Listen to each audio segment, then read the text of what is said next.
पण कुठलीही गांभीर्यानं आपण मदत केली 20 लाखाची, 15 लाखाची, 50 लाखाची, जीव परत येणार आहे का त्यांचा या मदतीमुळे?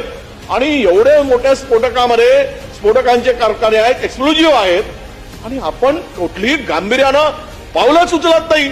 याला दोषी कोण आहेत? कोणावर अद्याप कारवाई झाली? आपला कामगार खातं काय करते ते सुद्धा त्या ठिकाणी बसलेलं आहे. आपले केंद्राचे जे ह्या ऑर्गनायझेशन आहेत हा काय करतायत? म्हणजे यामध्ये राज्य सरकार असेल की central for fire explosive environmental safety, यामध्ये defence research and development organisation, ह्या संपूर्ण कंपन्या, director of finance, director of industrial safety and health यांचे प्रमुख निरीक्षक, कारखाने पूर्वीचे कारखाने निरीक्षक, ही महाराष्ट्र सरकारची यंत्रणा आहे. यांच्यावर गुन्हा दाखल व्हायला नको. 20 कामगार गेलेत, पुन्हा 7-8 मृत्यू होतील असं मी डॉक्टरांशी बोलल्यानंतर मला माहिती मिळाली आहे. म्हणजे 30 लोकांचा जर उद्या जीव गेला तर महाराष्ट्रामध्ये कामगारांचा जीव जातो का याच्या काही किंमतच उरली नाही. अध्यक्ष महोदय, माझी विनंती आहे अध्यक्ष महोदय आपल्याला, हा गंभीर विषय आहे.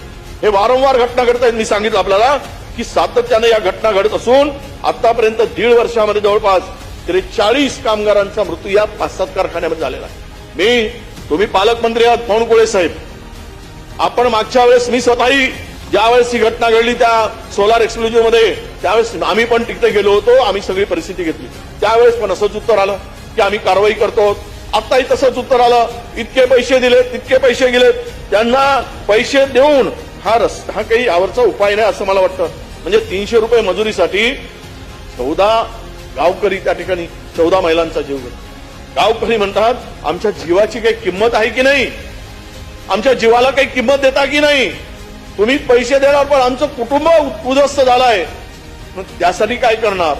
हा त्यांचा अर्थ असा प्रश्न आहे. अध्यक्ष महोदय, या कंपनीमध्ये जायला पक्का रस्ता नाही. ही कंपनी कमर्शियल स्फोटके, बॅटरीतील सेल, डिटोनेटर हे सर्व काही पुन्हा मिलिटरीसाठी काम करताय. या सगळ्या गोष्टी या स्फोटक करण्याचा काय तिथे काम होतं. अध्यक्ष महोदय, मला माझी विनंती आहे की यावर चर्चा खरं म्हणजे झाली पाहिजे.